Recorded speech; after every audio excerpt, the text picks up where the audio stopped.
Hey everybody, it's Michael from the Mast Knife Shop, bringing to you a legacy from Buck. What we're talking about is the Buck 112 Elite Slim. So you're going to ask me, well, what's so special about that? We've seen this around, right? Buck knives are, especially this particular model, the Ranger, is ubiquitous. They've been around for years and years, but not this slim. So who hasn't owned a Buck knife in their lifetime?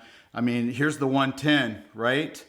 Sure brings back memories of scout camp for me, and my dad carried one of these. So let's talk about this thing today. And if you follow me for a few minutes here, I'm going to tell you where the name the Ranger came from with Buck. So back in 1964, Buck came out with this knife. This is the 110, and it is a big beast. It's got a 3 3/4 inch blade on it, and people used it everywhere. They used it for work, hunting. Prior to Buck knives, they didn't really use knives, folding knives, for hunting or heavy duty work. And so this was something that was really big on the market back then, and people used them all the time. The 110 provided that portability, but the 112 was introduced in 1972 to meet the length restrictions that were put on it by the US Navy. The story goes, in the late 60s, there was an aircraft carrier docked in San Diego, and if you remember, that's where Buck knives was being made at the time. They're now in Idaho, but they were in San Diego at the time. 2 seamen are on the deck of the ship. They get in a fight. They both have 110s, and somebody gets cut pretty bad. The captain of the ship had to make an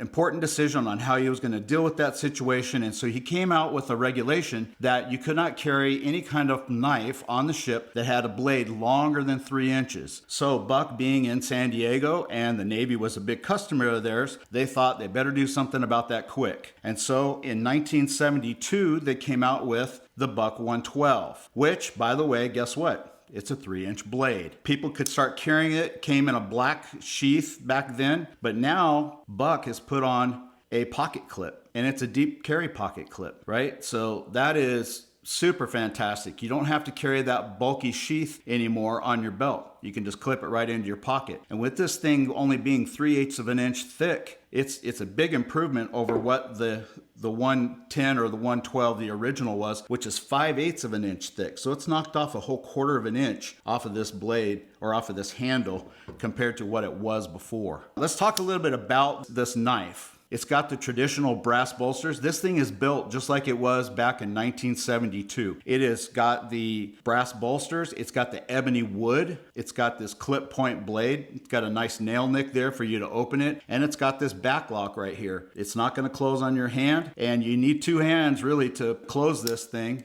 Or I guess you could push that button and use your thigh and close it that way. But this is a heavy duty classic legacy knife that you can hand down. In fact, just to show you my own personal knife, you can engrave these. I've engraved the bolsters on these. It's a really cool knife to be able to hand down to people and share with your family members. Let's talk about this knife. They put that pocket clip on there. This is a tip up pocket carry. Unfortunately, it is not reversible. So lefties, I'm sorry, you're out of the picture on this one, but I hope that maybe Buck will switch that over and put something on that left side for you soon, so you'll be able to carry it in that left hand pocket. But right now it is only right hand carry only.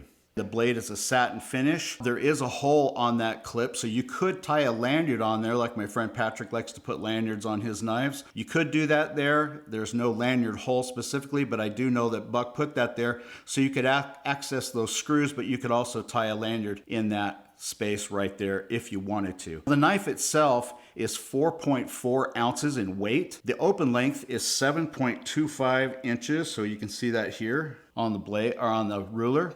The blade length, like we mentioned already before, is 3 inches to meet that Navy standard. And by the way, Buck was nervous about that spreading to other armed forces and other professions, and so they thought they'd better get on the stick and take care of it. And the blade is 0.12 inches thick. What steel did they use? Well, Buck upgraded and they went to MagnaCut.